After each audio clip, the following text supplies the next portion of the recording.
Hello everyone, here we are at the end of day 2 at the American College of Cardiology, and we're doing the wrap-up. And I'm delighted to have Pascal Vranckx and Cecilia Linde with me, two key experts to give us insights into some of these really important studies that we've seen today. So Cecilia, let's start with the first hotline that we saw this morning, and this is Einstein choice. So this deals with the issue of recurrent venous thromboembolism.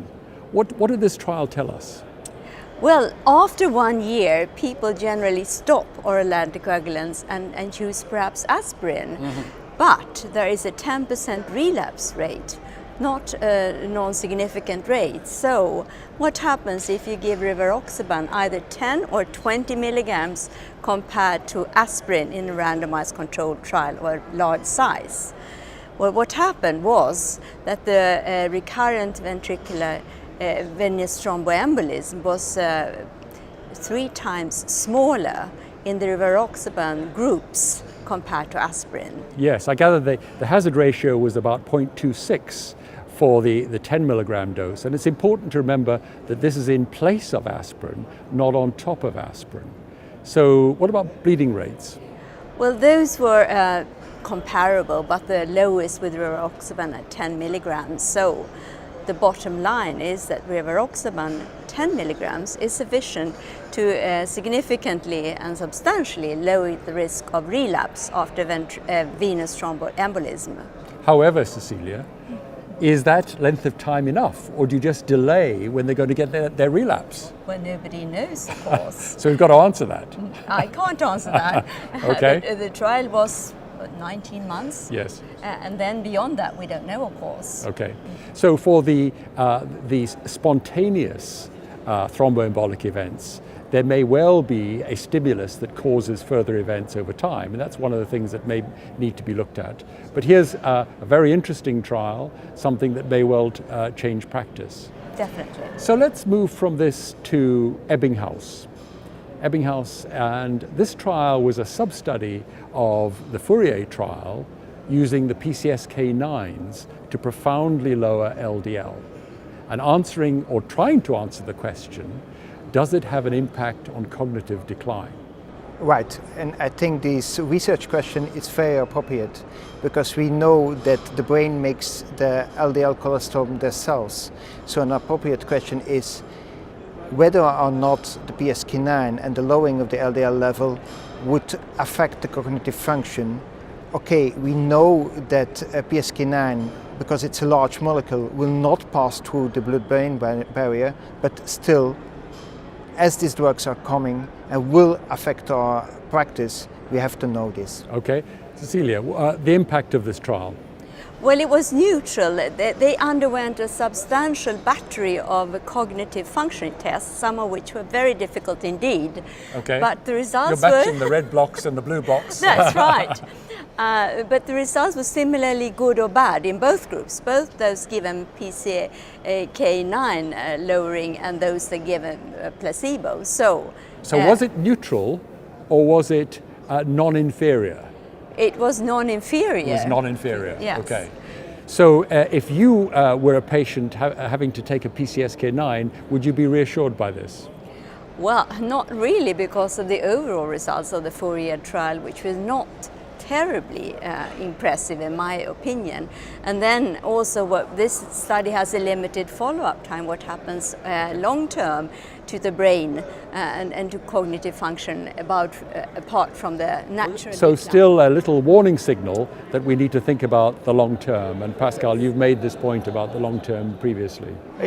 I think so. I totally agree that this is only a snapshot of the whole treatment regimen that these patients would confront with for the future. So if we don't know what will happen if you are lowered to a level of 25 after 10 years, 15 years of treatment. So that's something we have to know. But I have to say that considering the very detailed cognitive tests, I'm at least a little bit reassured that there was no early impact in cognitive decline. I can only say that this test was too difficult for me, so I'm worried. We haven't asked if you're on a PCSK9. Okay, I will not disclose that. Don't disclose that, right. So let's move on now to the interventional field.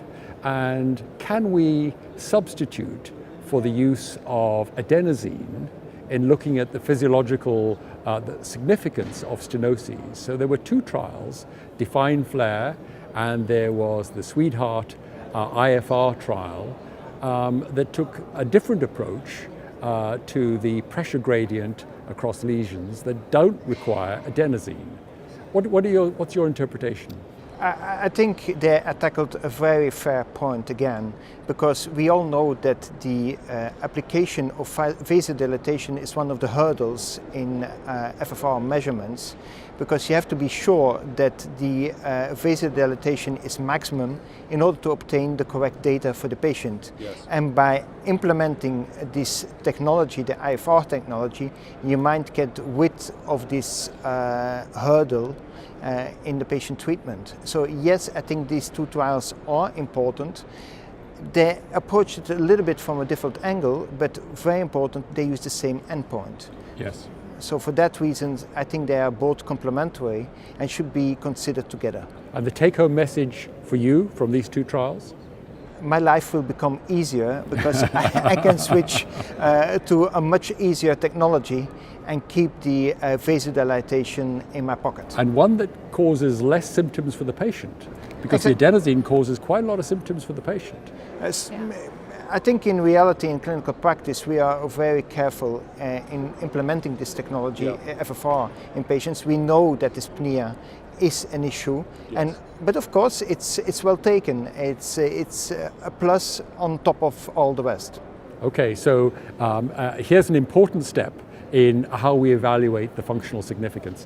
I want to touch on just another couple of areas. One is the issue of radiation exposure. Operators need to be concerned about radiation exposure, radial versus femoral. What have we learned?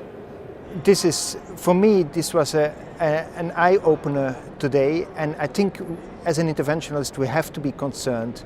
There was this sub-study of the Matrix study addressing this issue in 700 patients plus.